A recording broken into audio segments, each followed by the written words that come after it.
Hi, it took me almost 5 minutes to decide what to speak about, and after that deliberation, I think I'll talk about the situation in which you're so much tired that you want to give up your remaining daily routine, just want to lie on your bed and do nothing. There might have been many commitments which you would have been doing for every day for a continuous period of time, but today you're so tired that you think maybe you should give up. And trust me, there's something about your body as a structure that it keeps you moving once you keep doing so. And once you are down, you feel like you're really down, devoid of any energy. It has to do with the survival of your body, that either it's in the form of hormones like adrenaline that keeps you running and do not let you feel that tiredness and keeps you going, and this has been our survival instinct to let us live in those difficult times even when you're tired. But once you're there in that relaxed area, you're devoid of energy and do not want to do anything. But since my pledge of doing the video every day has to go on no matter what, I set up my camera and then I changed the angles. You might be noticing the difference. And the tripod itself, I thought about what to speak, what not for some moments, and here I am. And now when I started doing so, it feels so normal. Maybe later on I'll feel for what I have spent the energy during this time. Maybe let's see, whatever it is, I'm delighted to be here. It was a hectic day and we had visited a vendor that is around 20 or 25 kilometers. It doesn't look high on the numerical value, but going by the situation of traffic in Delhi, it's challenging. And I came at around 8 p.m. and it's been almost 12 hours, starting from 8 and ended at 8, and of course coming with the exhaustion and the work pressure is on. But again, that is a part of life, and there have been many different crossing of thoughts while we were traveling across. We have been noticing all sorts of vehicles in which you're just picking up the vehicles, and the other person, the colleague of mine, he really takes interest in the cars as well as automobiles and has an idea about engine as well as the price. So we are just picking up that model and you're saying, okay, this is like 15 lakhs, 20 lakhs, 70 lakhs, this premium, it touches 2 crore. Now we are trying to guess why would it be so much on the higher side. I don't see something that really takes on that much of raw input to make its cost so high.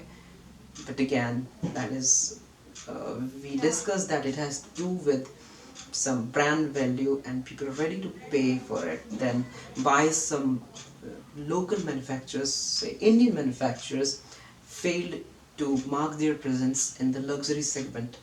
That was again due to the brand value. They wanted to launch the vehicle, they did, like Maruti did, but the people who were ready to pay that much amount would naturally would have preferred to move on to well-known brands like BMW or Mercedes and would stick to that level of image by spending the same amount of money. So these are some things that works for some, and for others it never. Once you're fixed to that kind of image, it's difficult to come out of it, and it may take a long period of time, or maybe the shift in the mind of consumer to change your way of thinking or the perception they hold about you. Then there were many cars with the green number plate. Now this green number plate means it's an electric vehicle. It's a initiative now in India to develop and move towards these clean cars that runs on electricity.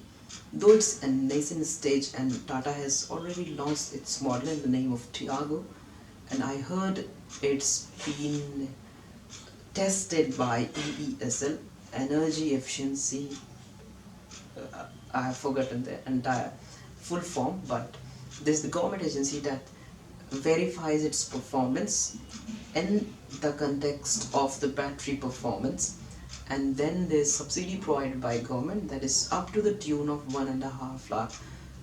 So maybe right now to promote it, the state is sponsoring a portion of you which you can use and get into that market. But again, there are reservations in the mind of people who think they won't be able to move to longer distances, owing to the fact that there are not many charging stations, because probably the technology hasn't been invented, maybe it's invented, introduced yet, or maybe not feasible, where you can have a phase in your homes and a port that you can use domestically for your cars. But that is the future, and maybe after 5 years down the line, or 10 years next, this system, this structure may well be dispersed, and this would be the only way acceptable and convenient, unlike the CNG stations, which have been mainly restricted to the major metro cities and not been spread to tier 2 cities or villages. So that was one of the major limitations of CNG. It has flourished well in the Taiwan cities as major cities, but not to the less areas. But hope for the best and see where the future of e-vehicles lies. Well, sometimes it could cross my mind that if the Tiago was costing around 6.5 lakh, considering the deduction of that subsidy, that thought could have been considered. I mean, yeah, I wouldn't mind owning one, but whatever.